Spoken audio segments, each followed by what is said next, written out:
Hi there, everyone. This is Trisha Peach, host of the Peach Buzz, and I have a special July 4th message for you. I even got my July 4th kitty on. See all the, fireworks. So you could say I'm a little excited.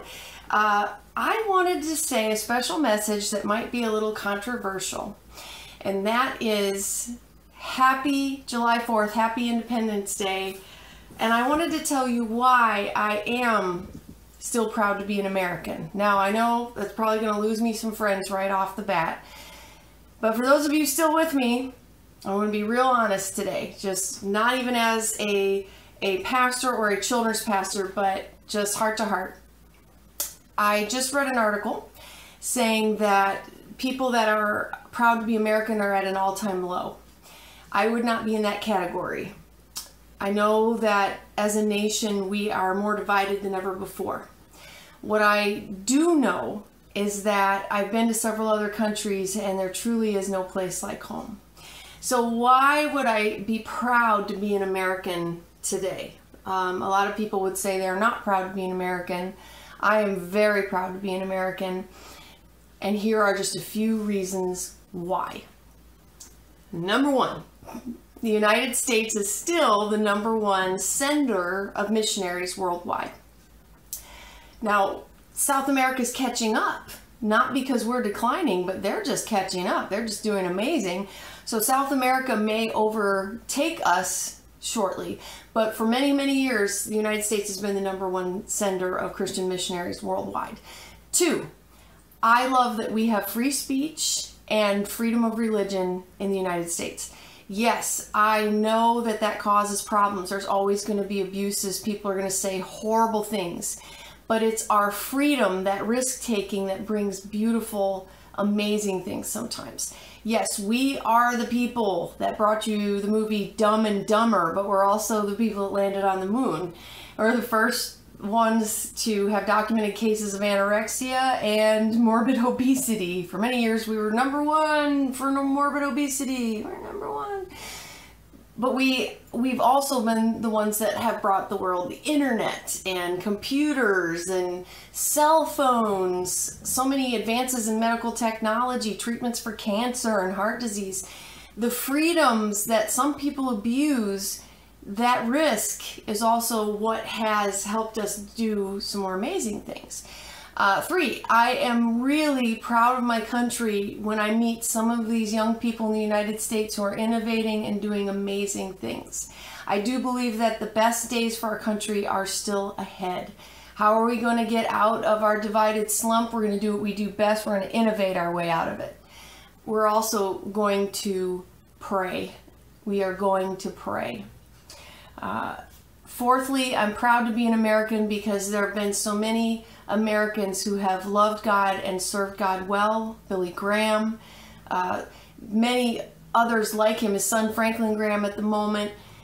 I'm really proud of how many American theologians we've had, strong Christians. We had the First Great Awakening, the Second Great Awakening, and I believe we're going to have another Great Awakening.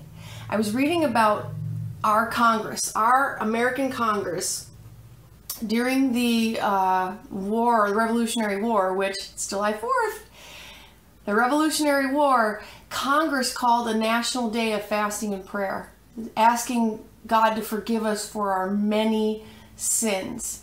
And I believe God heard that prayer because there were many times where we shouldn't have won the battle, but the weather turned, or we shouldn't have won the battle, but the supply ships were delayed for Britain.